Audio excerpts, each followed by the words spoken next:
Oke. Nah, setelah mencari masalah dan mencari teori ya berhubungan sama masalah itu, barulah kalian bisa membuat yang namanya rumusan masalah. Ini adalah titik penting di dalam penelitian, baik itu kuanti maupun kualitatif, yaitu rumusan masalah ya. Sudah saya ajarin di dalam kuantitatif ada, kalau kuali itu bebas ya. Kalau kuanti itu udah pattern ya, saklek ya. Jadi orang kuanti itu memang orang-orang saklek yang apa ya, ada prosedural. Semua itu berurusan sama prosedural. Nggak bisa ngerjain B kalau tanpa melalui A. Nggak bisa terlalu bebas karena sudah diatur, termasuk rumusan masalah. Rumusan masalah di kuantitatif itu cuma ada beberapa jenis kemarin ya, deskriptif, asosiatif, sama komparatif dan gabungan gitu. Nah, di dalam deskriptif itu seperti apa rumusnya, seberapa tinggi, seberapa besar, seberapa baik, seberapa besar. Nah, itu dia. Itu deskriptif.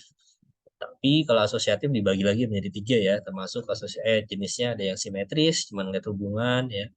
Terus asosiatif kausatif ya, pengaruh, pengaruh A sama B gitu ya. Hubungan A dan B, dan terakhir adalah kausatif ya. Kausatif udah. Resiprokal ya, hubungan timbal balik. Jadi antara A dan B saling mengaruhi. Nah, itu namanya asosiatif hubungan. Yang ketiga baru komparatif ya, perbandingan ya. Dia membandingkan A dan B, variabel A, variabel B, variabel A dengan kelompok A dan kelompok B, ataupun gabungan variabel A dan B untuk kelompok A dan kelompok B. Kenapa ini penting? Rumusan masalah, kemarin sudah saya jelaskan ya, itu berhubungan nanti kalian menyusun yang pertama tujuan masalah tinggal diubah.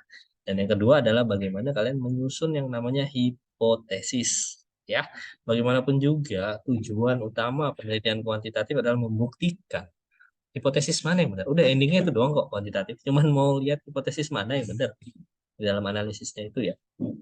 Hasil statistik itu hanya untuk membuktikan hipotesis mana yang benar. Maka wajib kudu harus ada hipotesis dalam kuantitatif. Kalau kuantitatif nggak ada hipotesis, bukan kuantitatif. Karena memang tujuannya hanya membuktikan hipotesis mana yang benar. Hipotesis dari rumusan masalah kemarin sudah saya gambarin ya di papan hubungannya seperti apa membuat hipotesis, dan hipotesis selalu ada dua ya, hipotesis statistik HO itu ya, operasional, hipotesis kerja yang H ya, atau hipotesis analisis. Ada yang nyebut HOHA, ada yang nyebut H0, H1, sama aja. Ya, sama aja. Em, yang diuji statistik itu yang H0 ya. HO itu yang diuji statistik. Ditolak apa diterima. Ya. Oke, barulah masuk kemarin pembahasan mengenai teori ya. Bagaimana sih teori-teori ya? Apa itu teori ya? Apa bedanya sama konsep? Apa itu konstruk? Ya, konsep, konstruk, preposisi. Nah, itu semua adalah bagian dari pertemuan kedua. Bagaimana teori-teori ini diturunkan menjadi yang namanya variabel ya, variabel yang kalian tentukan itu tentunya dari teori ya. Nggak bisa sembarangan, nggak bisa kalian tiba-tiba saya peneliti pengaruh tutup botol sama perpustakaan apa, coba itu tutup botol itu apa bisa jadi variabel gitu ya. Pengaruh pemakaian sendal, pemakaian sepatu terhadap kunjungan perpus itu apakah bisa gitu jadi variabel gitu ya, pakai sendal itu beda. Variabel tidak sesederhana itu ya, itu bukan bisa jadi sebuah variabel. Variabel harus turun dari teori, dan sudah dilakukan penelitian-penelitian sebelumnya tentang variabel-variabel tersebut. Nggak bisa terlalu luas dan terlalu bebas, nggak sebebas itu ya bikin sebuah variabel atau menentukan sebuah variabel. Adalah kalau mau pakai satu silahkan deskriptif, kalau dua variabel mau asosiatif atau komparatif terserah ya, atau tiga empat lima variabel terserah ya, tergantung masalah kalian. Baru kemarin populasi ya, apa sih populasi, ini udah mulai masuk bab 3, tadi bab 1, bab 2, sama bab 3 itu pertama pasti menjelaskan metode itu pasti kuanti ya dalam hal ini untuk mata kuliah ini, terus populasi. Nah, ini yang beda di kuanti itu ada populasi yang kemarin dijelasin apa itu populasi, apa itu sampel gitu ya, bagaimana cara menarik sampel yang kemarin di ending kita belajar ngitung sampel ya. Tapi bukan yang sederhana pakai Slovin ya, kita pakai gabungan ya, proporsional sama yang disproporsional ya. Disproporsional yang terakhir saya gambarkan, disproporsional sampling gitu ya. Bagaimana kalau populasinya itu berstrata, ada jenis-jenisnya lagi, misalnya S1, S2, S3 gitu macam. Mau kalian bagi gitu ya. Ada yang proporsional, ada yang nggak proporsional, tergantung keadaan populasinya. Nah, setelah itu semua, udah nentuin populasi, sampel, udah tahu teori, udah tahu variabel, udah ada rumusan masalah, hipotesis, ya udah jadi semua. Kira-kira bab satu, bab 2, ini bab 3 lagi yang kedua, yaitu hari ini kita belajar yang namanya tentang instrumen. Skala pengukuran dan instrumen penelitian ya. Bagaimana sih kalian nyusun instrumen ya? Jadi nyusun instrumen itu nggak sembarangan ya. Karena apa? Di dalam kuantitatif itu yang pertama kali diuji adalah untuk menguji validitas data kuantitatif itu harus dibuktikan dulu instrumennya itu valid atau tidak valid. Ya, instrumen valid maka harus diuji melalui uji validitas dan reliabilitas. Tidak semudah itu menyusun instrumen. Ya, kita kemarin udah belajar tentang variabel. Hari ini kita belajar bagaimana menurunkan variabel itu menjadi sebuah pertanyaan-pertanyaan di dalam kuesioner. Dan saya share.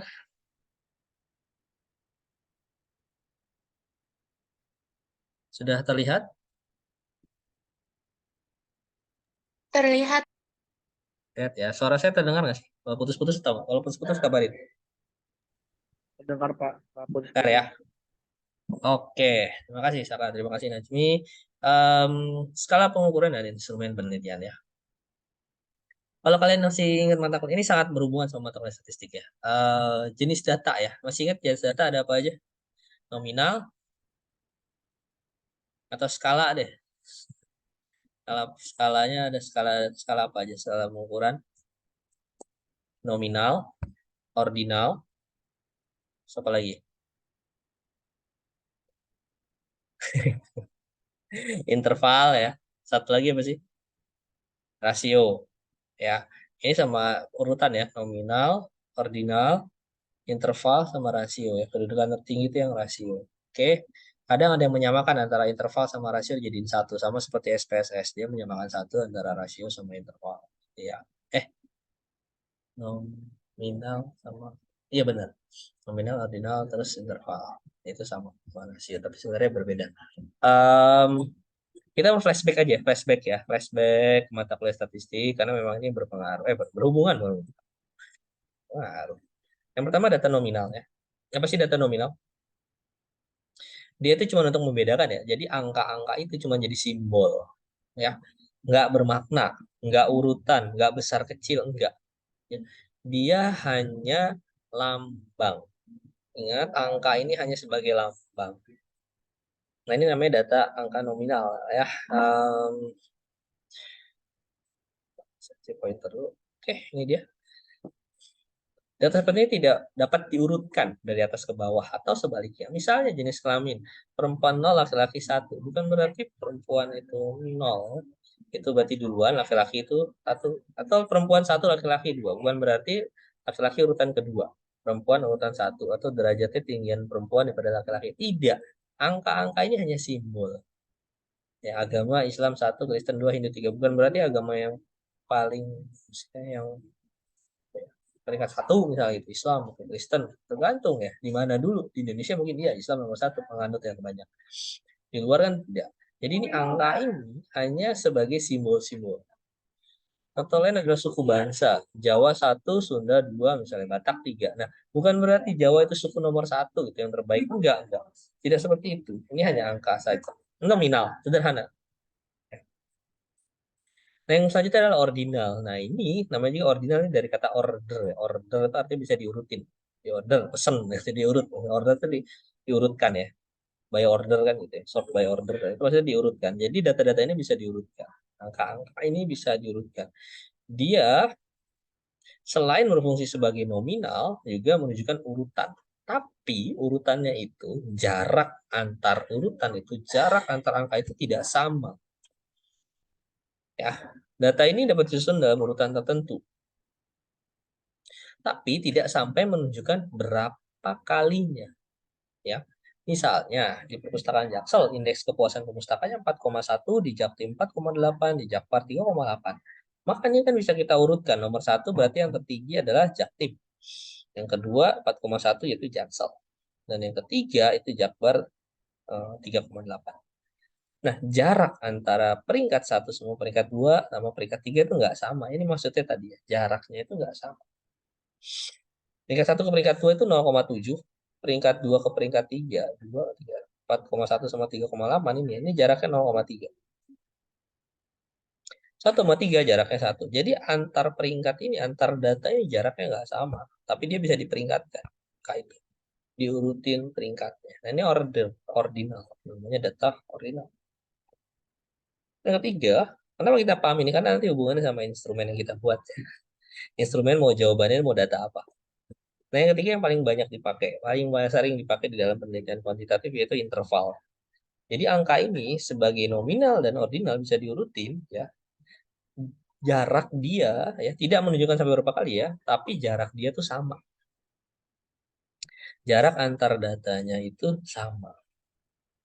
Ya, jarak yang sama tetapi tidak sampai menunjukkan berapa kalinya. Dan tidak memiliki asal nol, nggak ada titik nol. Di dalam interval tidak ada titik nol.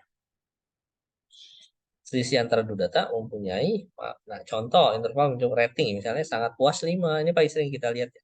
Sangat puas itu 5, puas itu 4, netral itu 3, tidak puas 2, sangat tidak puas 1. Nah, angka ini bukan berarti berapa kalinya ya, 5 sama 2 ini 2, apakah 2 ini di sini 4 ya, ini 4 ya.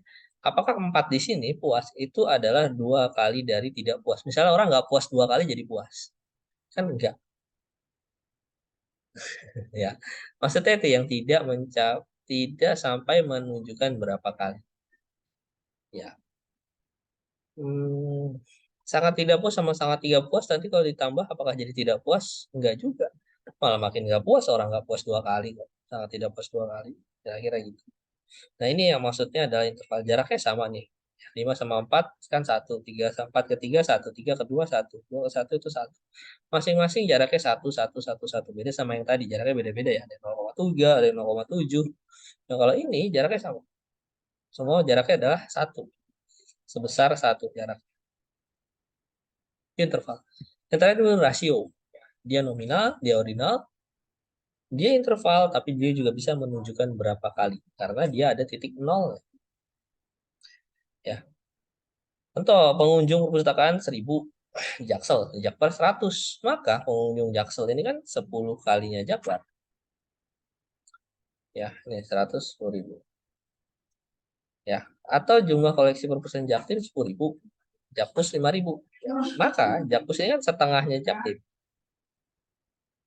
Nah, 5.000 adalah setengah dari 10.000. Kira-kira itu yang rasio. Bisa dibandingkan.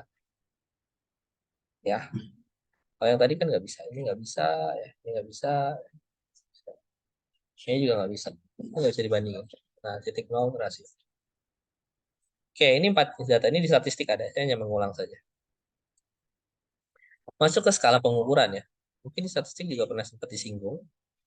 Ya, skala pengukuran yang pertama yang paling sering digunakan hampir seluruh skripsi mahasiswa yang kuantitatif itu adalah namanya skala Likert. Saya kasih di depan dulu skala Likert ya. Ini buat apa sih? Ini buat ukur. Ini ingat, ini saya bold ya. Ini kalian perhatikan ya. Nggak bisa selamanya pakai skala Likert. Tidak bisa selamanya pakai skala Likert. Skala Likert hanya digunakan jika kalian itu mau mengukur sikap, pendapat, dan persepsi yang diangkatkan. Ya, itu dijadiin data kuantitatif. Untuk mengukur sikap, pendapat, persepsi, itu baru bisa pakai yang namanya skala Likert. Ya. Nah, fenomena sosial ya dibuat variabel pula ya. Variabel ini yang selanjutnya disebut dengan variabel penelitian ya. Fenomena diturunkan berdasarkan teori itu jadi variabel. Nah, dengan skala Likert, maka variabel dijabarkan menjadi ini. Saya bold ya, indikator. Ingat, setiap variabel harus ada indikator-indikatornya. Tadi saya kasih contoh, misalnya pengaruh apa tadi? Penggunaan sendal terhadap minat kunjung perpustakaan. Apa variabelnya penggunaan sendal? Indikatornya tuh apa? Ciri-cirinya tuh apa? Nggak bisa, nggak ada teorinya soal. Maka nggak bisa sembarangan menentukan variabel. Ya, harus ada indikator ini. Indikator tersebutlah menjadi titik tolak untuk menyusun item-item instrumen yang dapat berubah. pernyataan atau pertanyaan ya, beda ya, ada pernyataan, ada pertanyaan. Nah ini skala Likert ya, ada banyak jenisnya, nggak hanya cuma ini. Mungkin kalian sering lihat yang ini, sangat setuju, setuju, tidak setuju, sangat tidak setuju. Padahal skala Likert itu bisa dibuat ya, sangat positif, positif, negatif, sangat negatif, selalu, sering, kadang-kadang, tidak pernah. Nah ini bisa sekali, sangat baik, baik, tidak baik, sangat tidak baik. Jadi dari yang sangat positif sampai dengan sangat negatif dibuat. Nah, usahakan bikin skala Likert itu jangan ada titik tengah. Kalian lihat di sini A, B, C, D. Jadi nggak ada kesempatan pengisi kuesioner itu menjawab netral atau sedang. Itu nggak jelas parameter statistiknya nanti ya. Jadi usahakan bikin skala Likert itu adalah skalanya genap. Ya, genap. Kalau nggak 4 ya 6, jangan 5. Kalau nggak 4, 6 saya sarankan. Kebanyakan milih 4. Tetapi ada yang milih 6, ada. Boleh. Apa sih Pak? Misalnya di tengah-tengahnya ini, misalnya sangat setuju, ini setuju. Di bawahnya lagi adalah agak setuju. Ya. Atau agak tidak setuju. Atau sedikit tidak setuju. Sedikit setuju. Bisa seperti itu. Jadi nggak setuju tapi cuma dikit. Gitu. Nggak terlalu setuju-setuju banget. Tetapi masih ke arah setuju. Nggak ada netral. Nggak ada netral.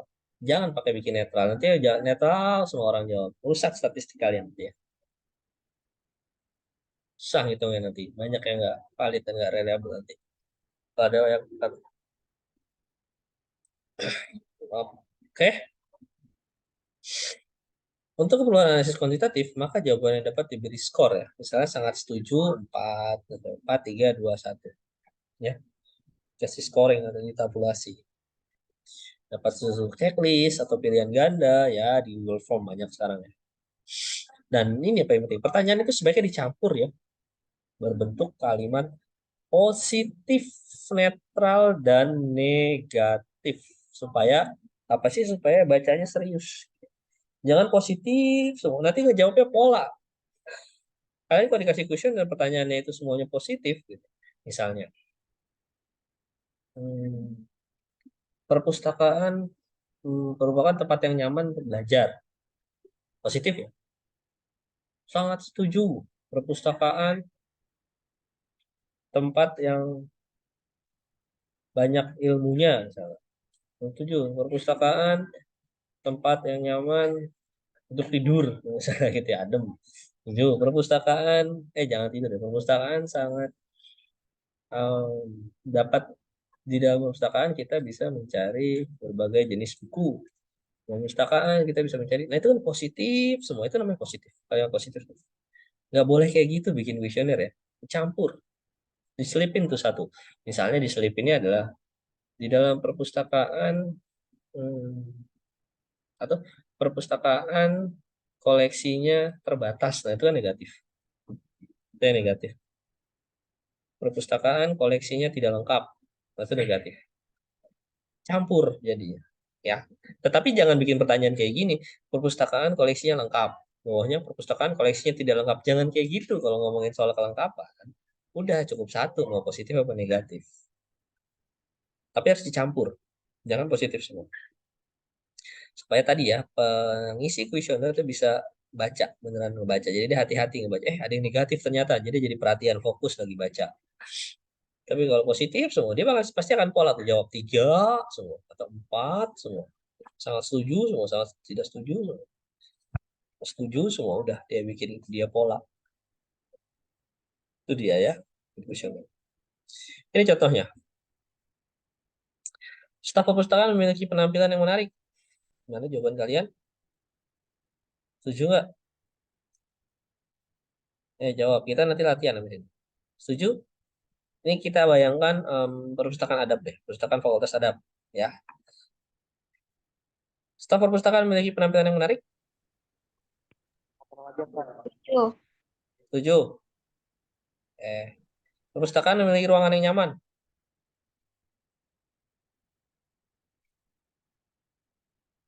Gak ada yang jawab. Ayo pilih. Netral. Setuju.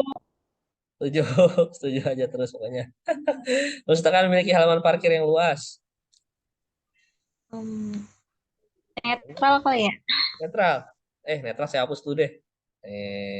Saya lupa malah ngasih contoh netralnya. Saya nggak ada. Oke, nggak ada netralnya sekarang. Ada halaman parkir nggak? Tidak setuju. Tidak setuju. Masih. Oke. Perpustakaan melayani pemustaka dengan cepat. Setuju. Setuju. Selalu bersedia membantu Anda. Pustakawan. Setuju. Memiliki pengetahuan yang luas tentang perpustakaan. Stafnya. Setuju, Pak. Setuju. Terlihat adanya kerjasama yang baik di antara staf perpustakaan. Sangat setuju, Pak. Sangat setuju. Jam buka perpustakaan sesuai dengan kebutuhan Anda. Sangat setuju. Sangat setuju. Staf perpustakaan bersahabat dengan Anda.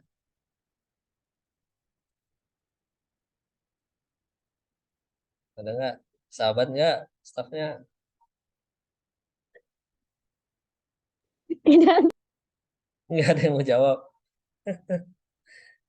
Kita ambil setuju deh. Layanan yang diberikan perpustakaan lengkap? Lengkap nggak layanannya? Ada layanan referensi, ada layanan. Gimana? Setuju, sangat setuju, tidak setuju, sangat tidak setuju.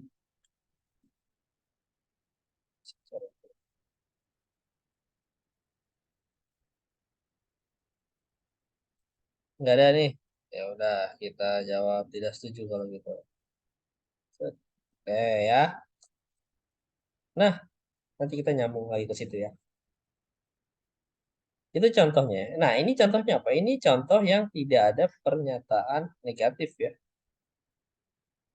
Ini pernyataan positif, semuanya kuesioner yang kurang baik yang seperti ini. Yang pertama itu ya. Saya masih contoh jadi yang benar. Dan ini ada netralnya. Ini juga yang kurang benar. Ya. Jadi sebaiknya tidak ada netral dan jangan positif. Semuanya positif. Positif ya. Positif semua. Jadi jawabannya ini ke pola. Sorry. Nah, jadi bukan nyari skor gede-gedean skor ya, kuantitatif ya. Oke, lanjut ya. Ada yang namanya skala Goodman. Skala Goodman ini tegas dan jelas ya. Dia hanya ada dua pilihan, yes or no. Benar, salah. Ya, tidak. Positif, negatif. Cuma dua. Positif, negatif, ya, dan tidak. Cuma dua. Kalau ini kan tadi persepsi ada banyak ya. Sangat setuju, setuju gitu ya. Tidak setuju, sangat tidak setuju gitu ya. Kalau ini enggak, benar-benar cuman yes or no question gitu ya. Jawabannya. Benar atau tidak? Ya atau tidak? Positif atau negatif? Nah, maka jawabannya hanya ada satu kalau nggak no. Satu yes, no, no. Skala Goodman. Misalnya gini, Anda yakin dengan pergantian presiden dapat menurunkan BBM? Ya atau tidak? Tidak, Pak. Oh, Tidak. tidak. Tidak. Tidak. Anda berpendidikan setingkat SMA? Ya. Ya. Tidak dong. Kan lebih tinggi dari SMA ya. Saya kan belum dapat, Pak. Oh iya. Belum dapat diplomanya. Anda memiliki surat izin mengemudi? Ya. Tidak. Tidak. Tidak, Ya, Pak. ada. Tergantung, Pak. Tergantung orang, Pak. Tergantung sampai mana ya. Kalau mau polisi. Oke, kita anggap ya aja lah. Ya lah ya. Karena saya udah punya ya umur segini ya. Oke, ini namanya Goodman. Goodman yes or no, kan? Jawabannya kan nggak bisa tadi tergantung Pak gitu kan. Nggak bisa di sini pilihannya nggak ada tergantung punya siapa Pak. Cuma punya pilihan punya atau tidak. Kan nggak bisa punya setengah gitu. Punya Pak tapi cuma setengah itu gimana punya teman setengah kan nggak ada. Dia cuma punya atau nggak punya. Oke, ini Goodman. Nah yang terakhir nah ini. Ya, skala yang ketiga adalah skala semantik diferensial. Ya. Nah ini dia pakai gambar gini. Kayak skor dari 1 sampai 10. Terus bagaimana tanggapan Anda terhadap pelayanan perpustakaan? Coba dikasih skor 1 sampai 10 berapa. Tapi nggak dikasih jelas nih. Yang ini namanya apa, yang ini apa kan sangat buruk. Apakah ini agak sangat buruk? Sedikit sangat buruk itu enggak dijelasin. Cuman kita udah kebayang. Pokoknya dari 1 sampai 10 nih, paling kecilnya sangat buruk 1, sangat baik 10, kira-kira berapa dengan? Gampangnya itu mungkin lebih mirip kayak, mungkin ya, lebih miripnya itu kayak Gojek, Shopee, ya kalau ngasih bintang ke driver itu kan ada skala 1 sampai 5 ya, 5 bintang atau 4 bintang. Tapi kita tadi kasih tahu 4 bintang itu kan apa sebetulnya ya? Didefinisikan itu 4 bintang itu apa? Ya karena itu namanya semantik diferensial. Skala seperti itu ya. Atau Shopee kan kita ngasih itu rating barangnya, rating penjualnya ya, rating barangnya sama penjualnya ya, ya seller sama itu ya. Kan kita rating. Nah itu ya, itu namanya skala semantik diferensial. Ya, dia cuma ngasih yang paling bawah sama paling tinggi, terus kita suruh milih sendiri. Dari skala 1 sampai 10 ini kira-kira berapa ya? Baru kita masuk ke instrumen ya. Nah, saya minum dulu.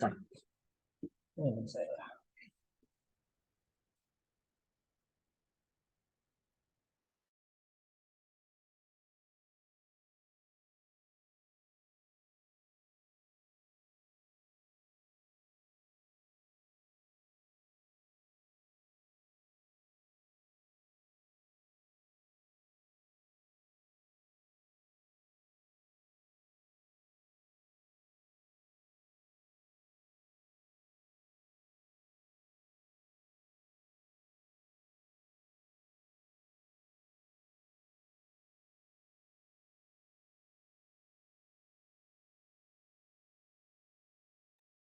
Ya, bentar ini saya beli jeruk peras depan kampus. Enak juga ya, segar, panas-panas.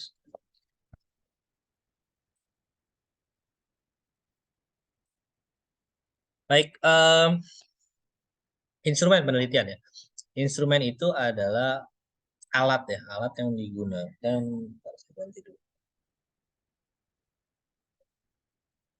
Alat yang digunakan untuk mengukur fenomena alam maupun sosial. Jadi bisa mengukur fenomena alam ya, kayak misalnya suhu ya, panas bumi itu kan pakai alat ya, instrumen namanya, termometer, mengukur kecepatan angin gitu kan, barometer itu kan fenomena pakai alat gitu kan. Nah itu disebut dengan instrumen, instrumen penelitian. Kalaupun sosial ya, misalnya ya tadi ya, kenapa perpustakaan sepi, kenapa orang minat baca turun, kenapa tingkat literasi rendah, itu kan fenomena sosial. Bisa diukur pakai instrumen. Ini tadi udah saya jelasin. Tetapi instrumen pada ilmu sosial itu tidak berlaku universal. Kalau yang di ilmu alam kan universal ya, contoh ya, termometer itu universal ya, ukuran suhunya.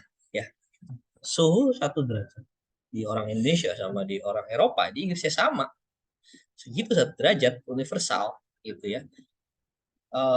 1 senti di Indonesia sama 1 senti di Inggris ya sama, ukurannya segitu 1 senti. Nah itu disebut dengan maksudnya universal. Ya.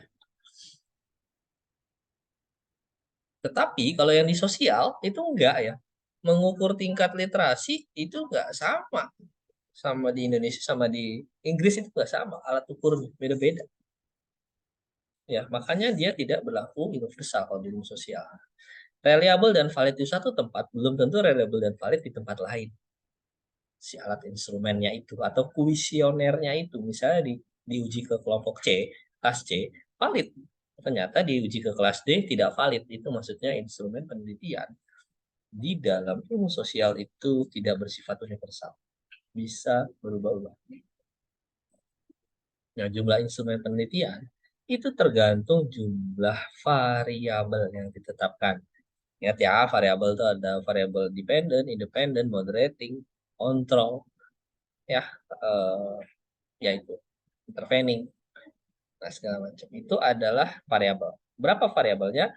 Itu akan menentukan jumlah instrumen penelitian kalian. Semakin banyak variabelnya, ya semakin banyak ya pertanyaannya ke instrumen.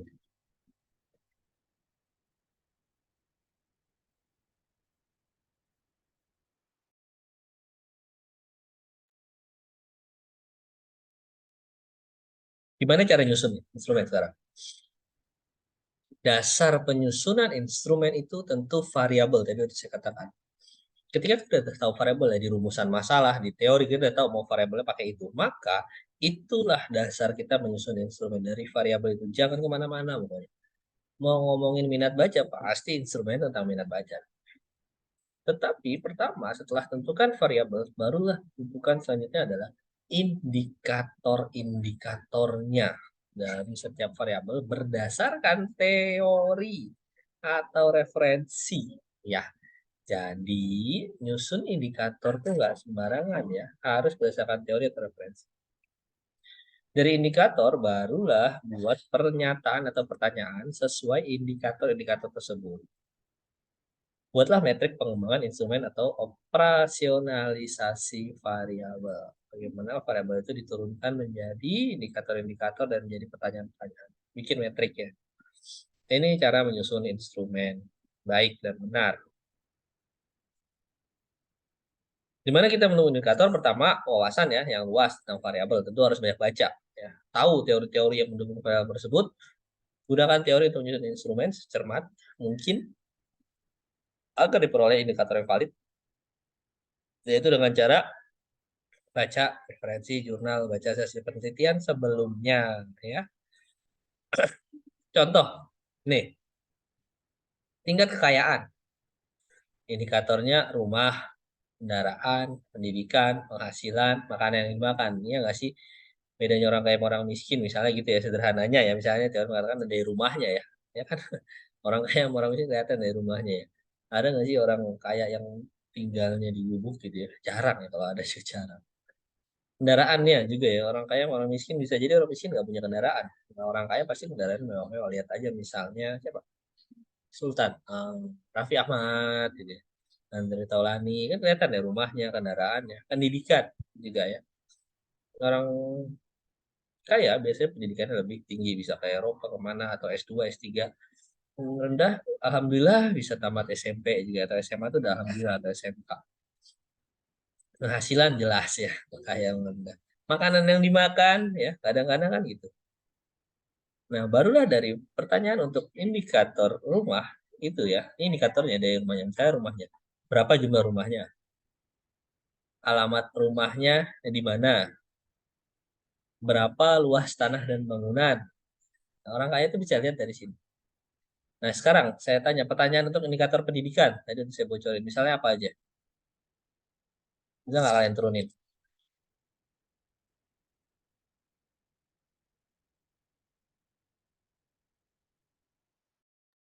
pendidikan terakhir apa gitu.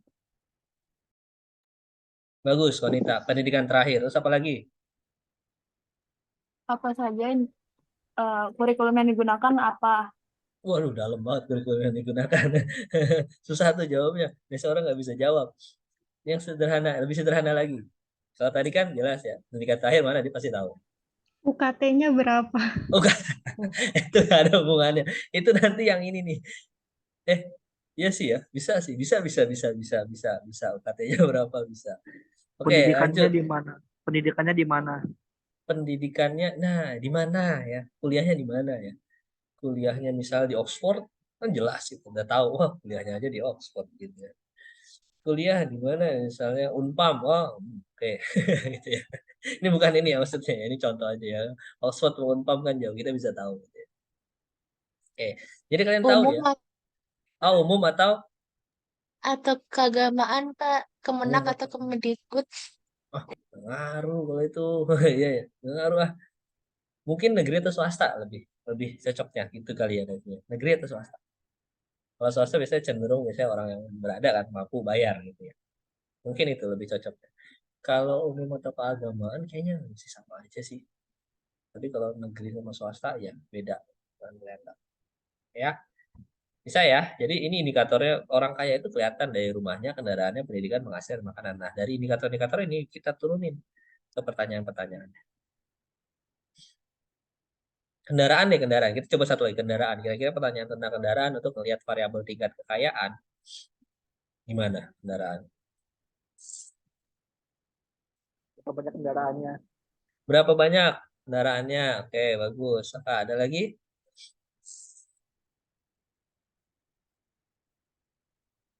Jenis kendaraan.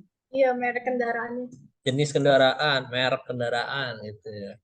Kalau Honda ya, Honda gitu. Kalau misalnya Mercy gitu kan, atau BMW ya gitu kan. Atau jenisnya apa? Supra X gitu. Beat gitu kan beda. Kalau misalnya em, apa, Harley gitu ya, atau apa sih motor sekarang CBR gitu. Kan beda ya. Nah, jadi itu ya, bayang ya bagaimana dari variabel tingkat kekayaan ini punya indikator-indikator, dari indikator-indikator ini akan turun menjadi pertanyaan-pertanyaan yang berhubungan sama indikator dan berhubungan sama variabel. Oke ya, mudah ya. Kalau ini mah mudah, variabel tingkat kekayaan mudah. Tapi balik lagi ya, ini rumah, kendaraan, pendidikan, penghasilan, dan makanan, ini dapat muncul dari mana? Ini dari baca teorinya. Harus ada teorinya, ini nggak bisa kita sembarangan menyimpulkan indikatornya adalah rumah, kendaraan, pendidikan, ini nggak bisa. Ini harus dari teori.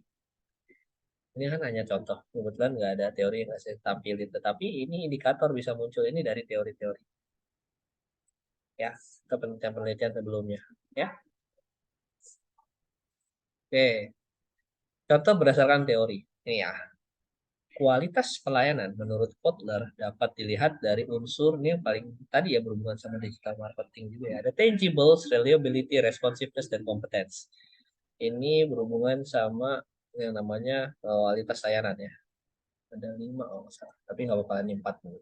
Tangibles, appearance of physical facilities, equipment, personal communication, reliability, ability to perform the promised service depend on accurately, responsiveness, willingness to help customer, competence, patient, possession of the required skill and knowledge to perform service. Ya, ini definisinya, teorinya untuk variabel kualitas layanan. Jadi kualitas layanan itu ada indikatornya atau unsurnya itu tangible, reliability, responsive, sama competence. Gimana cara nuruninnya ke pernyataan atau pertanyaan?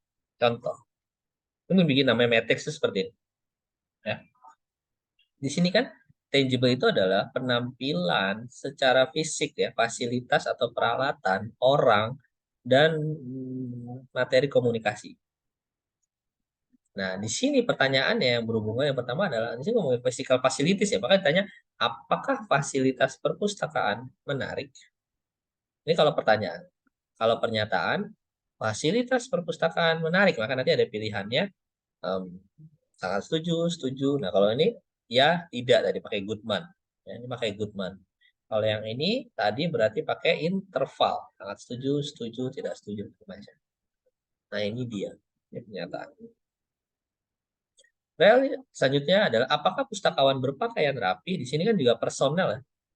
Physical personelnya. Jadi di sini physical personelnya. Apakah pustakawan berpakaian rapi? Pustakawan berpenampilan menarik dan rapi. Apakah persyaratan untuk menjadi anggota mudah? Ya, ini communication materials-nya. Ya. Apakah komputer yang ada di perpustakaan modern? Ini juga facilities equipment-nya yang ditanya. Nah, sekarang reliability is ability to perform the promised service dependably and accurately. Apakah pustakawan mengatakan akan membantu mencari, dia benar-benar mencarinya setelah itu? Jadi kan ini promise service. Ya. Pustakawan betul-betul membantu mencari ketika berjanji akan mencari. Setuju ya, setuju. Apakah pustakawan dapat menemukan yang Anda cari? Kan tadi ya, dia bilang mau dapat membantu segala macam. Pustakawan dapat menemukan yang Anda cari. Ini kalau pernyataan. Jadi kuesioner bisa pertanyaan, bisa pernyataan. Dan selanjutnya responsiveness juga. Misalnya adalah willingness to help customer and provide prompt service. Keinginan untuk membantu customer dan menyajikan layanan yang layak. Prompt itu yang istimewa atau layak lah. Apa ketika Anda mengalami kesulitan, pustakawan dapat membantu Anda dengan cepat? Ya, responsible willingness to help. Ya. Apakah pustakawan mudah dihubungi ketika Anda berada jauh dari perpustakaan? Nah, ini itu pertanyaan. Atau pernyataannya ketika Anda mengalami kesulitan, pustakawan dapat membantu Anda dengan cepat. Nah, itu responnya yang cepat. Pustakawan mudah dihubungi. Nah, ini responnya cepat berarti ya. Responnya bagus.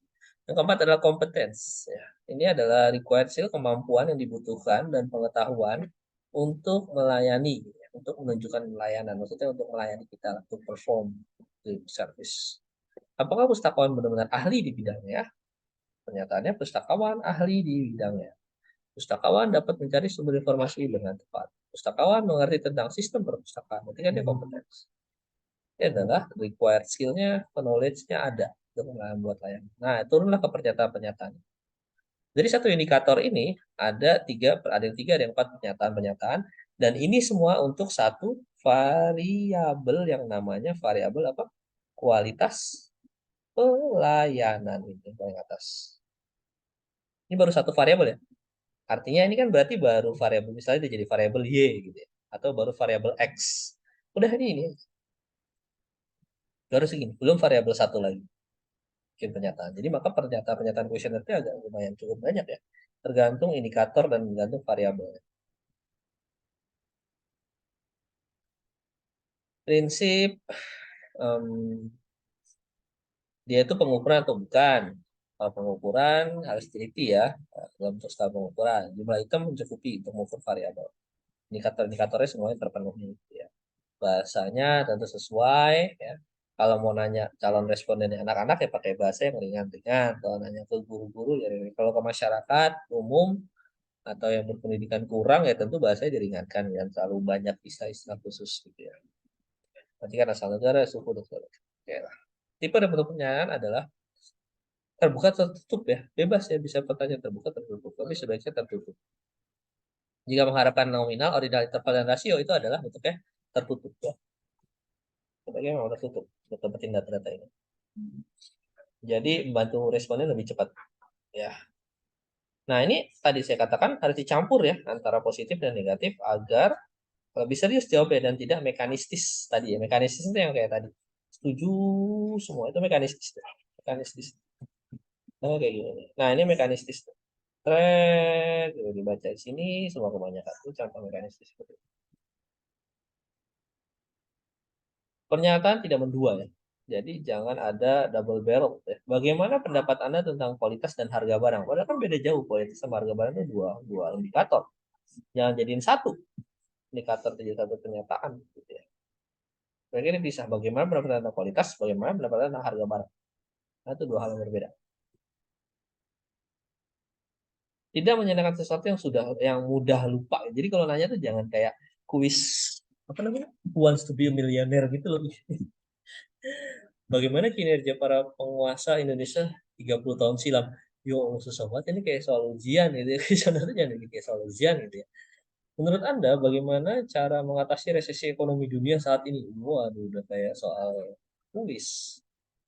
Bagaimana cara menjelaskan kata terserah gitu, yang disampaikan oleh seorang wanita? Wah, ini udah paling nggak bisa dijelaskan ya. Menjelaskan kata terserah.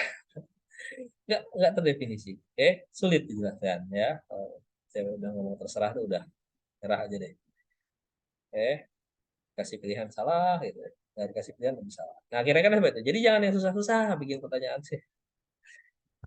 Pak, gitu. Siapa saja yang hadir pada rapat PPKI di tahun 1940? Kan banyak orang yang masa kita harus ngapalin semua nama-namanya susah. Nggak mungkin itu, gampang lupa.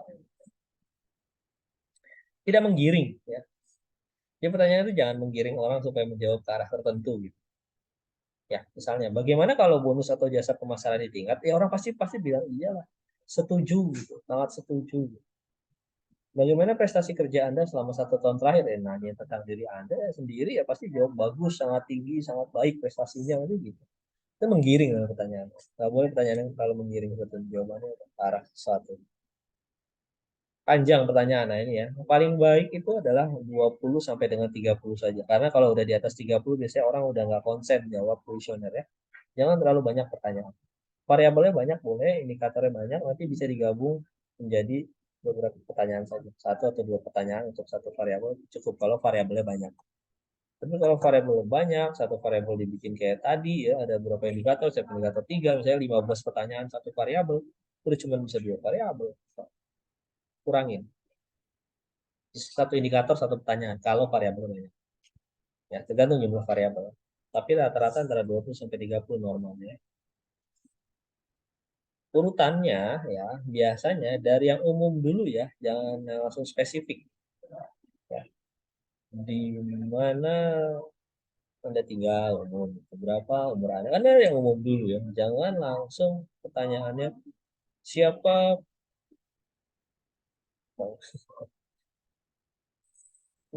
siapa pilihan Anda, siapa presiden pilihan Anda tahun 2024 langsung nanya begitu spesifik. Ya enggak lah, tanya dulu main kanal segala macam. Seperti itu. Nah, jadi yang umum dulu ya. Dari yang mudah dulu baru yang sulit. Atau bisa juga diacak. Ya, jarang tapi diacak. Biasanya dari yang umum ke spesifik. Oke, sekarang kita latihan ya. Kalian latihan, nanti dikumpulkan. Ada yang mau bertanya dulu nggak? Ada yang mau bertanya dulu nggak? Ini saya jelasin dulu ya. Jadi ini menurut mengukur efektivitas manajemen. Ini variabel efektivitas manajemen.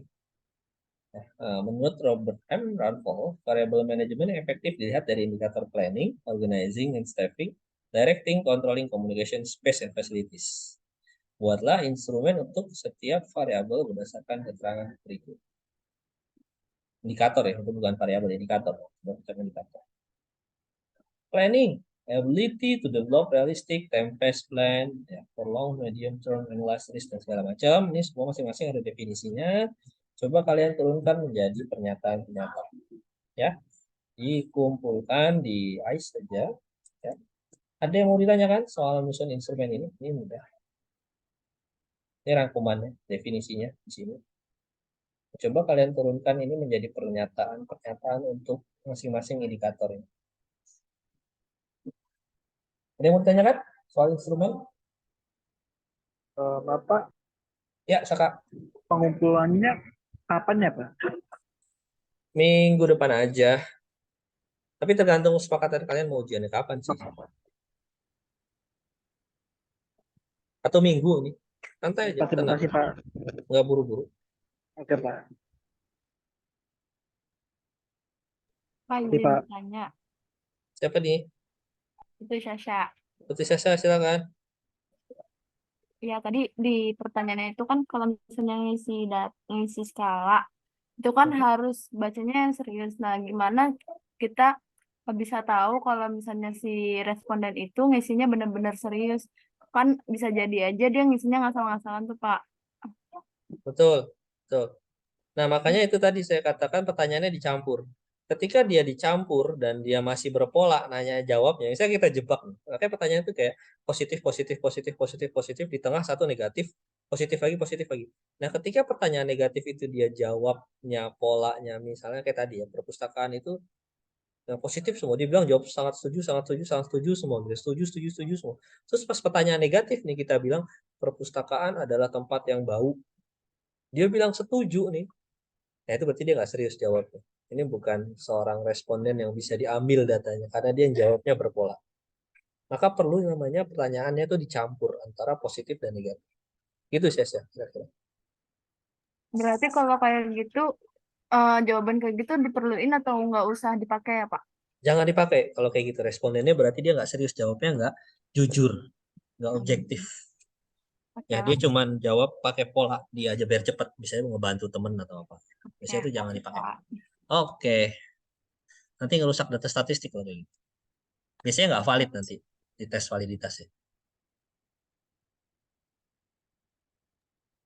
Permisi Pak, kalau misalkan tadi itu nggak dipakai, ada yang responden yang nggak dipakai, itu berarti berkurang gitu ya Pak, sampel yang kita ambil atau bagaimana Pak? Atau kita ambil yang lagi, nambah Betul. lagi? Memang pasti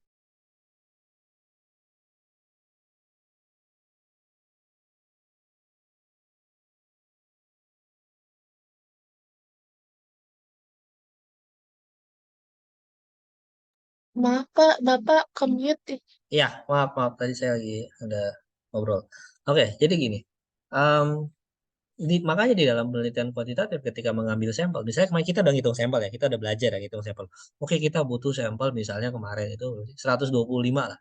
Anggaplah 125 kita butuh sampel 125. Maka ketika nyebar kuesioner, saya selalu sarankan kepada mahasiswa bimbingan saya, jangan ngepas. nyari 125, carilah 130, carilah 136. Untuk data-data yang kayak gitu tuh, data-data yang jelek hasilnya nanti ya ketika ditabulasi, dipindahin. Ini kok ada orang aneh ya, pertanyaan negatif kok jawabnya sangat setuju ya. Itu bisa dibuang, kita ganti sama yang cadangan tadi. Maka kalau ngambil sampel jangan ngepas ya dari populasi itu. Kita udah tahu angkanya butuh 125, kita carilah 150 misalnya. Jadi ada 25 data cadangan yang bisa kita substitute. Gitu kira-kira Najmi. Lalu kalau misalkan semuanya, eh, itu misalkan 150, yang mau 125, Mm-mm. lalu misalkan 130 aja itu bagus semua. Nah, itu sisanya gimana, Pak? Nggak Ya dibuang, dipakai. nggak dipakai, dibuang, dibuang aja, nggak apa-apa. Kan kita butuhnya cuma 125 sesuai dengan perhitungan rumus. Maka yang lain tidak kita gunakan. Sesimpel itu. Toh orangnya yang ngisi juga kan nggak tahu datanya nggak dipakai. Emang kita kasih tahu itu yang dipakai yang ini yang ini. Gitu. Anda di dalam kuesioner juga. Tadi saya lupa jelasin di sini ada nggak ya? Kalau dalam mengisi kuesioner itu sebaiknya tidak mencantumkan nama ya supaya bisa lebih jujur jawabnya ya. Di sini nggak ada tipsnya ya. Satu lagi ya, jangan sebutin nama. Jadi jangan minta nama, jangan minta email gitu ya. Jangan minta nomor HP. Itu orang akan jawab lebih jujur. Dia berani isinya. Tapi kalau kita mintain nama, kita mintain nomor email, kita mintain nomor HP, orang jawabnya pasti takut ntar ketahuan nih gue jawab gini gitu ya. Kan gitu ya. Sama lah misalnya kalau kalian ngisi apa ya, ngisi edom gitu ya. Ngisi edom sebenarnya kan nggak tahu ya dosennya siapa yang ngisi berapa itu nggak akan tahu. Nah, itu kan bisa jujur sebetulnya. Tapi kalau pas ngisi edom kalian diminta nih namanya siapa, NIM-nya berapa, dari kelas berapa buat ngisi edom dosen A. Pasti kalian jawab yang bagus, makanya nggak akan jujur gitu. Ya kan, takut ya, nanti nggak lulus, nanti nilainya dikurangin. Nah kira-kira seperti itulah sama. Jadi nggak masalah, nggak data itu dibuang, sama respondennya juga nggak tahu, ini juga nggak tahu. Kita juga nggak tahu siapa yang dibuang, dan responden juga nggak tahu kalau datanya dibuang. Kira-kira gitu. Kita hanya butuh datanya. Itu ya Najmi ya. Ya, Pak. Terima kasih. Oke. Ada lagi? Apa saya izin bertanya, Pak? Ya, Mila, gimana Mila? Kan tadi kan disebutkan skala macam-macam skala kan ada banyak ya, Pak. Ya, Nah, kira-kira kita menentukan skala yang cocok untuk penelitian kita tuh berdasarkan judul atau terserah si penelitinya aja. Pengen pakai skala Richter atau skala yang lain gitu. Masih. nah, baik. Sama-sama. Oke, jadi tadi di depan jangan lupa skala Likert itu untuk apa? Saya share lagi. Skala Likert hanya digunakan untuk mengukur persepsi. Ya, pendapat, persepsi, sama sikap.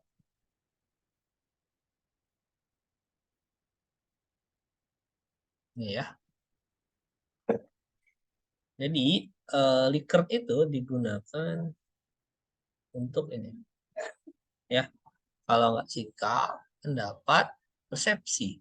Ya, tiga ini kita bakal Likert. Nah, kalau yang lain ya bisa nggak pakai yang lain? Bisa, tetapi ya ingat nanti tergantung rumusan masalahnya.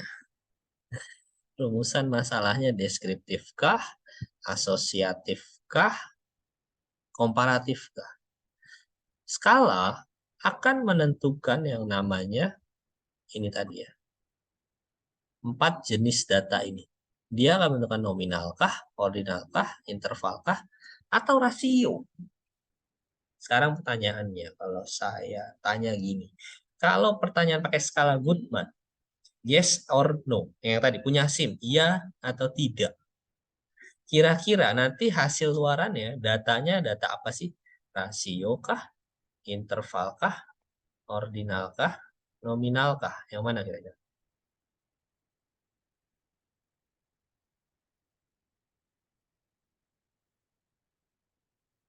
Saya punya SIM. Ya, saya punya SIM. Tidak, cuma dua pilihannya. Itu rasio kah? Interval kah? Apa yang mana? Kira-kira apa pilih? Rasio bukan, Pak. Rasio. Dia Iya dan tidak misalnya. Iya itu berapa angkanya kira-kira?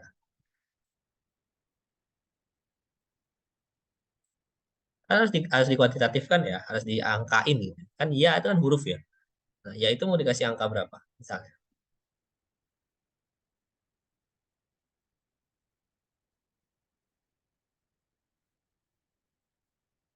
Bingung nggak? Bingung. Kan kita balik ke pertanyaannya aja ya. Nah, ini Goodman. Nah, ini Goodman ya. Ini pertanyaannya kan begini nih. Apakah Anda yakin dengan pergantian presiden dan pengumuman BBM? Tidak, oke, tidak. Tidak ini kita, kalau mau diolah statistik kan ini harus ada angkanya nih. Tidak ini angkanya berapa sih?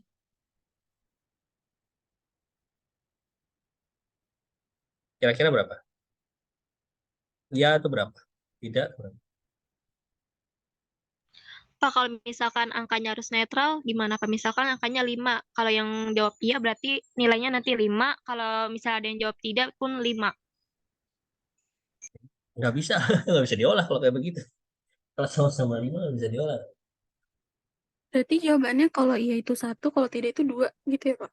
Bisa, betul. Misalnya gitu ya. Ya itu 1, tidak itu 2 misalnya. Misalnya aja. Maka dia termasuk skala. Ya. Maka dia rasio. Bisa dibandingkan 1 dan 2 itu. Interval bukan Pak? Jaraknya sama. 1 dan 2 tadi. 1 dan 2 jaraknya sama. Ya oke, jaraknya sama. Tuh. Apakah kalau 1 itu, 2 itu ya, 2 tadi kan tidak. 1 itu tadi ya, kalau nggak salah gitu ya. 1 itu ya, 2 itu tidak. Tadi gitu ya, Anita ya.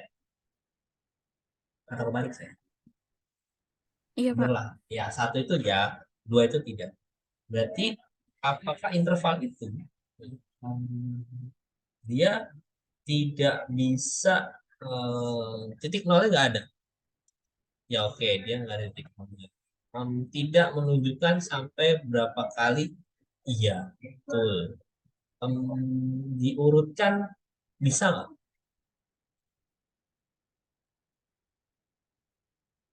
Bisa diurutin nggak? Berarti yang tidak itu berarti lebih tinggi daripada yang iya derajatnya. Nggak bisa diurutin ya Pak? Nggak bisa ya. Maka dia itu termasuk yang namanya data apa sih?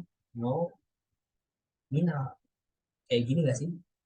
Cuma lambang aja kan si angka itu. Terserah mau pakai angka 01 juga bisa kan? Iya nggak? Ya Oh Pak. iya Pak, betul Pak. Oke, Berarti nominal ya datanya ya. Nah, sebenarnya ini bocoran minggu depan sih. Jadi saya kasih tahu sekarang dulu deh. Bukan habis UTS sih sebenarnya, tapi biar nggak penasaran nih. Dan apa sih hubungannya nanti sama skala sama data itu hubungannya apa sih Pak? Mungkin kalau yang pernah ikut kelas saya tahu ya. Ah,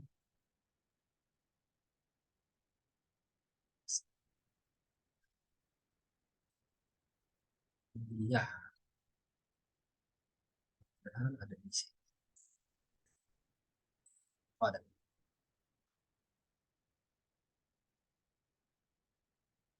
Ya, di datanya agak banyak. Ini sebenarnya buat habis UTS. Ini hubungannya itu sama.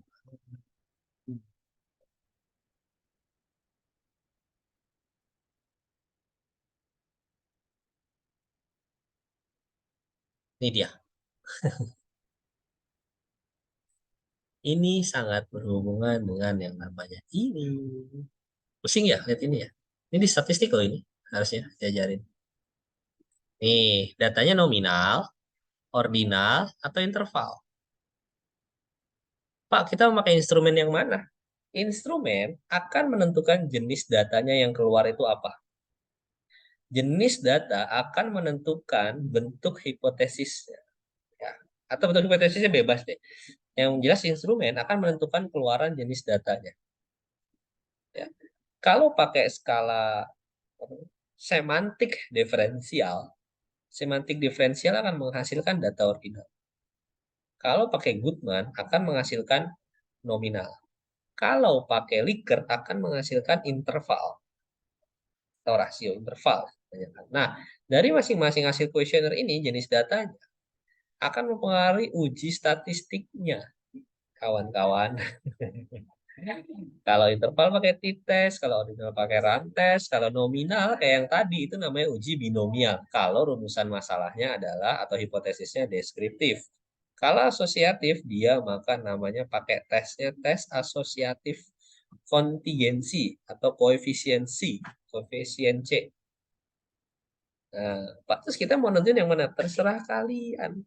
Kalianlah penelitinya. Mau pakai skala yang mana?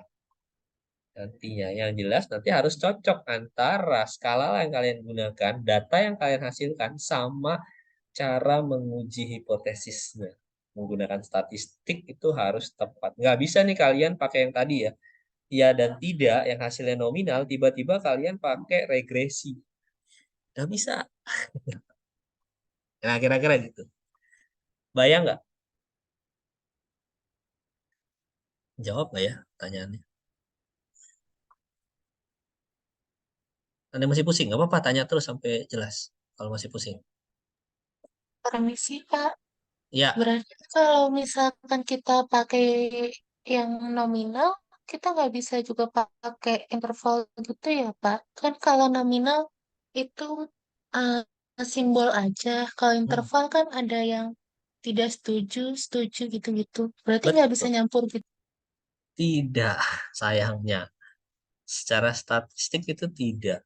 Apalagi kalau mau neliti hubungan yang satu data nominal, nih hubungan misalnya gini, hubungan jenis kelamin dengan hmm, apa misalnya tingkat baca, minat baca, tingkat minat baca, hubungan antara tingkat minat baca dengan jenis jenis kelamin kan kita pasti nominal ya, laki-laki sama perempuan disimbolin 1 sama 2.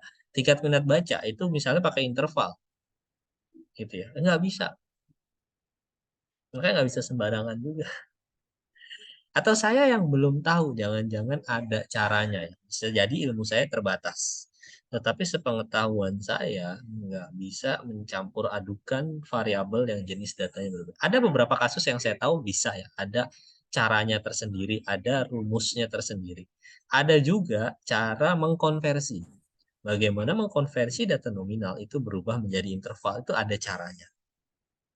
Itu saya tahunya seperti itu. Ordinal supaya jadi interval gimana cara ada dihitung, ada pakai statistik bisa, pakai SPSS bisa. Itu mengubah dulu supaya sama dia, sama-sama interval. Itu setahu saya Najmi ya. Nanti mungkin bisa ditanya ke Pak Ade mungkin ya yang lebih. Karena tapi sepengetahuan saya setelah saya baca-baca buku semua ini ikut pelatihan itu belum sih yang mencampur adukan. Biasanya dia disetarain dulu. Kalau datanya beda, pakai kuesioner yang berbeda, tapi dia setarain dulu pasti jenis datanya, disamain dulu. Pakai teknik-teknik tertentu. Tingkat advance tapi itu ya, statistik yang advance. Nggak diajarin ke kalian. Oke, ada lagi yang mau bertanya?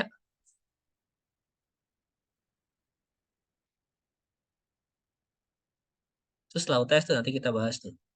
Bagaimana menganalisis data. UTS cukup sampai kalian bikin pertanyaan kuesioner aja. Dari variabel atau indikator-indikator yang ada. Sampai situ materi UTS ya. Dari awal ya, dari masalah. Enggak, Deng, dari itu pandangan deduktif, induktif, perbedaan kuantitatif, kualitatif, nah itu ya dari situ. Awal, terus masalah, terus teori, populasi, ngitung sampel, terakhir ini bikin indikator. Sisi UTS, ya itu tadi bos. Ya, pertama jelas tentang jelaskan tentang pemikiran induktif ya. Pemikiran induktif seperti apa? Kasih contohnya ya. Tahu kan induktif seperti apa ya? Dari yang umum ke yang khusus ya. dari teori dulu, baru ke fakta-fakta di lapangan kalian buktikan. Dia hanya ingin membuktikan ya sebetulnya. Contohnya apa sih? Kayak kemarin tuh saya kasih contoh apa? Semua hewan punya mata. Nah, kambing punya mata, ular punya mata. Ketemu cacing nggak punya mata, berarti salah. Tapi kan dari pernyataan umum dulu, beda sama orang kualitatif, dia ngelihat dulu ke lapangan, iya ada kambing punya mata, iya punya kelinci punya mata, iya cacing punya, belalang punya mata, gitu. Kucing punya mata, sapi punya mata. Oh berarti semua hewan punya mata. Nah itu dia itu induktif. Jadi dari yang banyak dia simpulin jadi satu teori. Nah kalau kita kebalik orang kuanti itu ada teori umumnya dulu, dia cari di lapangan baru membuktikan dari pernyataan umum itu deduktif itu seperti itu ya. Tuh kalau pikirnya. Lalu yang selanjutnya adalah nanti saya kasih kasus. Ya, sebuah kasus tentang suatu tempat, entah perpustakaan atau arsip, pokoknya kasus. Kalian cari analisis ada masalah apa di situ. Nah, maka kalian harus paham jenis-jenis masalah, termasuk jenis masalah yang mana dan kenapa itu menjadi masalah. Jadi ada kasusnya, nanti kalian cari ada masalah apa sih. Nah, itu keahlian kalian mencari masalah dalam suatu kasus. Baru dari masalah itu, dari kasus itu kalian bikin rumusan masalah. Coba kalian soal selanjutnya deh kalau masalah itu adalah buatlah rumusan masalah dari masalah-masalah di atas itu. Entah itu rumusan masalah deskriptif, asosiatif, ataupun komparatif, terserah kalian. Tetapi bikinlah rumusan masalahnya. Berapa ya? 2 atau 3? Jangan lupa. Ya, baru turun nanti saya kasih potongan teori dan dijelaskanlah variabelnya apa aja yang bisa turun dari teori tersebut. Nah, kira ya kayak tugas yang sekarang ya hari ini ya. Jadi dari teori kalian bisa nentuin variabel apa aja sih yang ada di situ. Nah, baru soal selanjutnya dari teori itu, dari variabel itu coba kalian susun indikator-indikatornya dan buat pernyataan-pernyataan kuesionernya. Dan terakhir, hitunglah sampel dengan populasi sekian. Nah, kira-kira gitu doang kok pertanyaan UTS. Gampang ya? Offline dong pertanyaannya, masa online? Offline dong. Dari saya soalnya, lembar jawaban dari saya, udah kalian tinggal bawa alat tulis.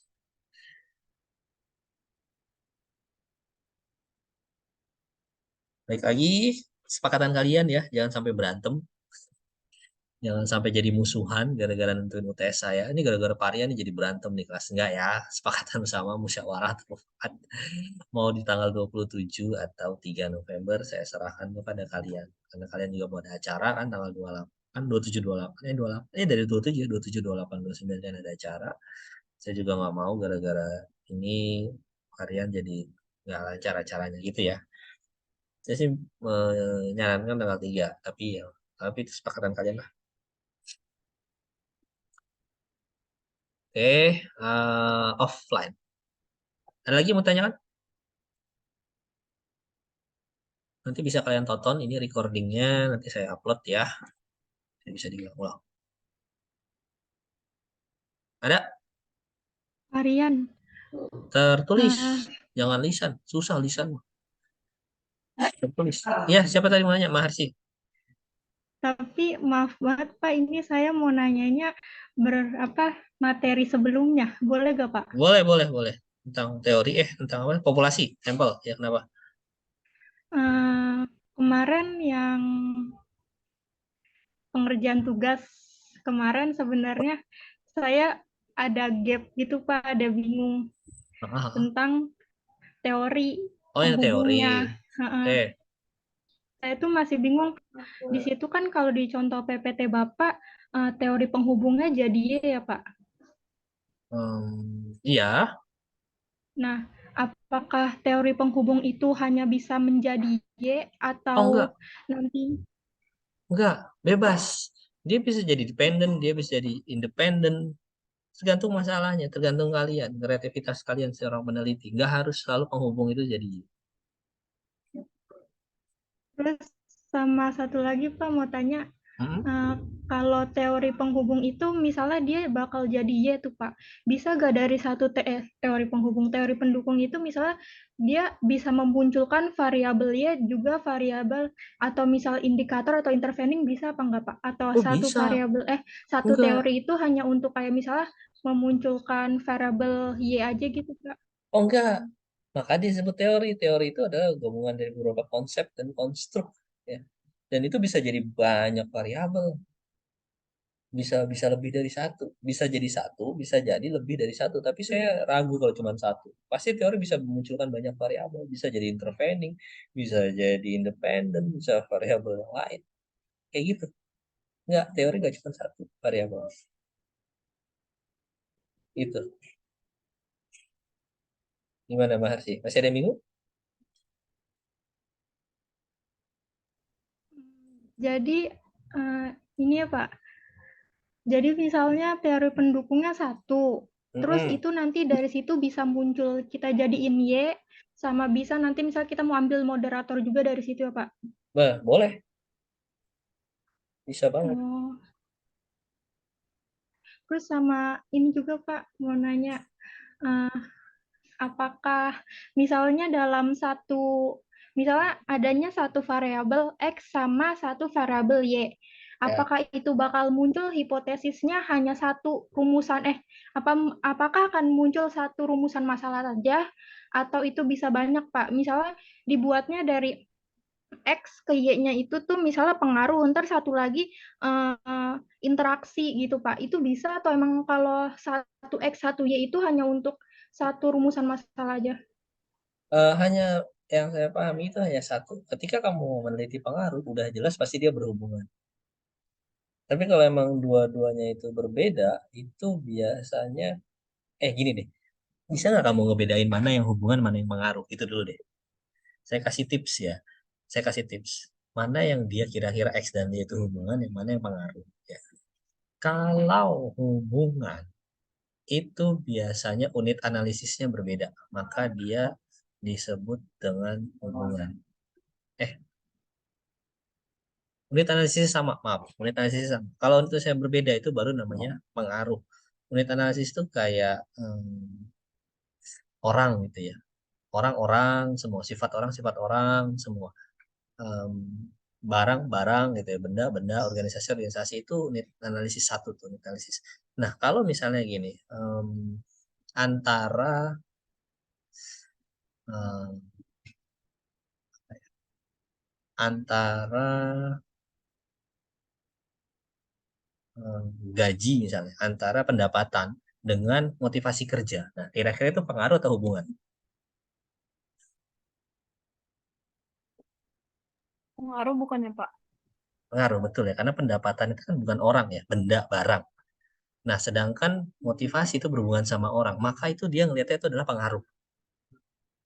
Nah, gitu. Lalu misalnya gini, antara kepemimpinan dengan motivasi kerja. Pengaruh atau hubungan?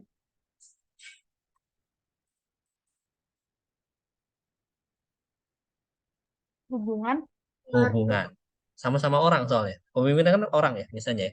Kepemimpinan seseorang. Nah, itu yang satu lagi adalah motivasi kerja juga orang. Sama-sama tentang hubungan orang. Maka ini hubungan. Hubungan antara kepemimpinan. Nah, itu satu rumusan. Kayak gitu. Ya. Nah, jadi Makasih Pak Rian. itu ya. Oke. Bagus nih bisa nemuin banyak variabel dari teori. Enggak semua orang bisa. Keren, keren. Biasanya kalau masih dasar-dasar mahasiswa baru kenal tuh teori, biasanya cuma ketemu satu variabel. Ini kalau udah bisa nemuin banyak variabel di dalam satu teori, keren. Hebat. Ada lagi yang mau ditanyakan? Permisi, Pak. Ya, Saya kayaknya masih agak bingung soal sintesa deh, Pak. Saya sintesa. kayaknya, iya. Soalnya saya kan milihnya itu, teori saya banyak poinnya gitu, kayak Ranganathan gitu kan, Pak. Mm-mm. Itu saya bingung bikin sintesanya gimana sama, Bisa, Ranganathan itu bisa disimpulkan. Kreativitas kalian kelompok bisa Ranganathan bisa. Dia punya satu intinya itu sebetulnya. Satu inti terbesar dari kelima hukum Ranganatan itu ada. Kakak kalian yang pernah ikut mata kuliah saya juga pakai teori Ranganatan, dia berhasil loh lawan sintesa. Coba-coba aja. Nggak ada yang salah ya Najmi. Ya, tenang aja, namanya belajar. Itu proses belajar ya. Nggak apa-apa, kamu coba aja dulu. Salah itu biasa, kurang tepat itu biasa. Dicoba dulu. Ya, jangan tas semangat, kreatif tetap. Berarti kalau untuk sentasanya itu tiap teori dibuat kesimpulannya atau dua teori itu digabung jadi satu kesimpulan, Pak? Gimana? Kalau sintesa itu apakah satu teori itu disimpulkan ataukah dari dua teori itu kita simpulkan jadi satu atau dua-duanya Oh, disimpulin kalau di sini masing-masing, Pak? satu-satu aja dulu. Satu-satu dulu. Kalau yang digabungkan itu namanya kerangka berpikir. Kerangka berpikir itu udah gabungannya. Kan dari sintesa dari teori-teori, artinya sintesa dari masing-masing teori. Bukan semuanya digabungin kamu jadiin satu gitu. Kalau gabungin jadi satu, ngeliat hubungannya itu namanya kerangka berpikir kamu. Antar teori itu seperti apa, itu kerangka berpikir namanya.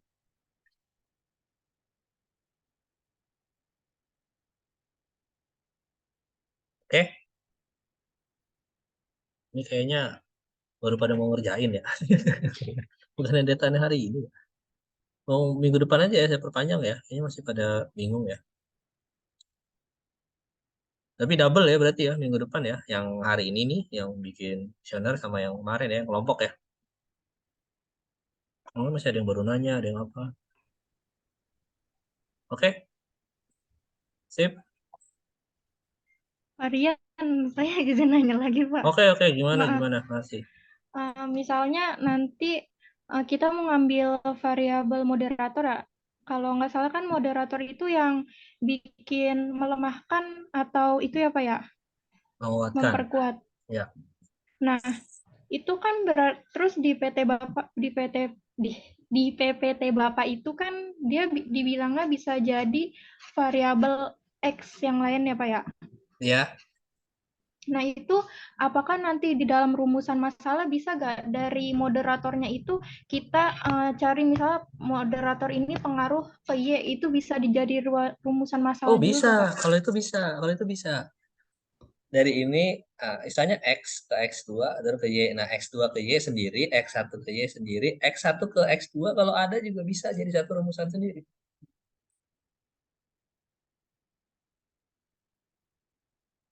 Bisa.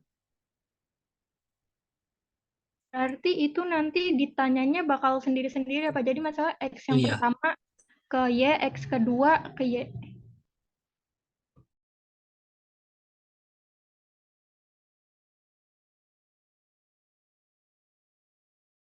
Bentar ya, 5 menit.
Maaf, gimana Marsi tadi? Bisa kan? Tadi sudah saya jawab bisa ya antara intervening, moderating ke Y itu bisa. Terus?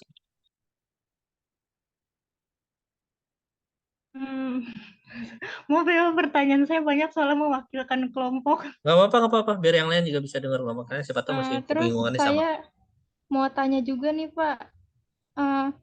Dari teori itu, apakah kita harus mengambil semuanya atau kita boleh pilih beberapa variabel aja Pak untuk jadiin penelitian gitu, Pak? Pilih, jangan semuanya, repot kalian banyak nanti pusing.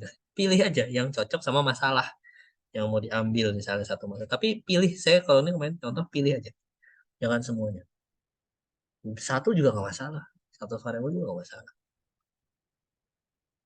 Saya pengen kalian tuh hanya bisa menurunkan dari teori ke variabel. Intinya seperti itu sih. Kalau kalian sanggup semua silakan, tapi saya nggak menyarankan. Nanti waktunya habis, mendingan ambil aja satu variabel atau dua variabel.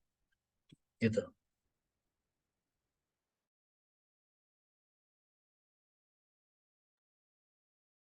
Bingung nggak?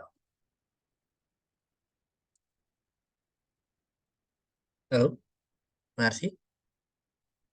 Saya terputus kah? Tes, tes. Enggak, Pak. Ada Pak masih. Oh, ada. Ada, Pak. Yang nanya hilang. Gimana, Marsi? Iya, Pak.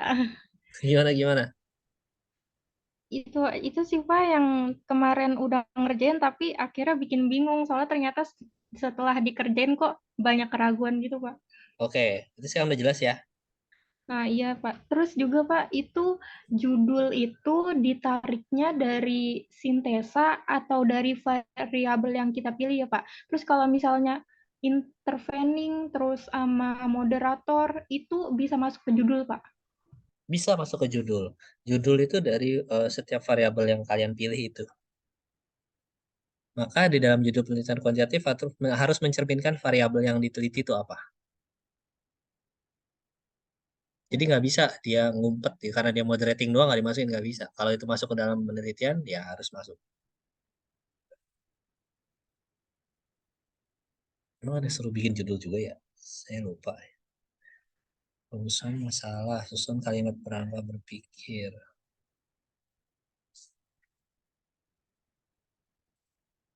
Oke, ada lagi? Bapak, saya mau izin tanya. Bentar ya, saya ada. Oh, ada lagi, saya mau ada. Bentar aja, 1 menit. Oke, Pak.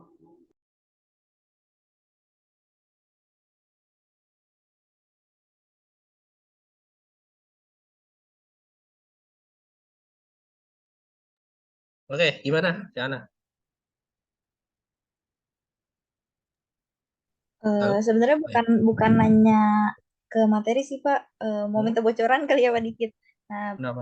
di UTS nanti tuh ada kan kemarin itu kan kita kan suruh nentuin kayak nyari teori gitu. Nah, nanti tuh di UTS itu kira-kira ada tentang teori atau Bapak misalkan ngasih variabel terus kita tentuin itu tuh cocoknya ke teori mana atau Bapak ngasih teori nanti kita suruh bikin variabel gitu gak sih, Pak? Nah, tadi saya udah jelasin sebenarnya. Nanti bisa di replay. Eh, saya kasih sebuah pernyataan teori.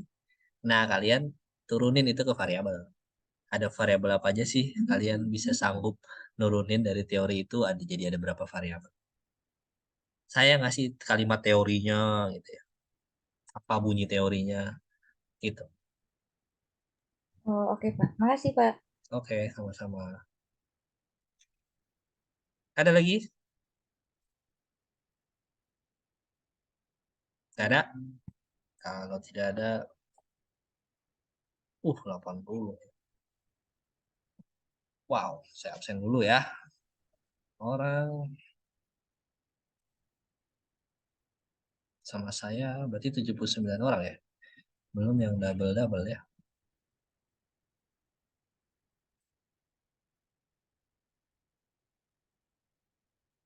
Ah, saya boleh minta bantuan aja nih, karena saya buru-buru nih ditunggu di rapat. Em, boleh minta bantuan PJ nggak? Absenin masing-masing kelas yang sekarang nih online. Ini nggak, jadi nggak saya tutup dulu ya Zoom-nya. Minta tolong cek siapa yang nggak masuk hari ini ya. Minta tolong ya kelas 5D sama 5C. Dicatat siapa yang nggak masuk nanti kasih tahu saya ya. Yang kecuali yang pamit di WA, yang pamit di WA. Ya kalau apa sih direkap juga yang pamit di WA yang tadi ada tuh. Ya dari 5D ada 2 orang. Oke. Terima kasih ya. Oh, Bayhaki ya. Oh, ya saya lupa. Bayhaki sama 5C siapa? Najmi atau Herni? Herni ya? Saya, Pak. Tapi Pak, Oh, Herni ya. Oke ya. Minta tolong ya. Saya tinggal dulu. Nanti kalian live aja. Ini saya stop dulu ya. Terima kasih atas pertemuan hari ini ya. Saya ucapkan mohon maaf atas kekurangannya. Sampai ketemu lagi nanti, entah itu tes entah kapan, nanti kasih tahu saya, kabarin. Mari kita sama-sama tutup perkuliahan ini, ucapkan hamdalah. Alhamdulillah. Alhamdulillah. Wabillahi taufiq wa hidayah. Wassalamualaikum warahmatullahi wabarakatuh. Waalaikumsalam. Waalaikumsalam warahmatullahi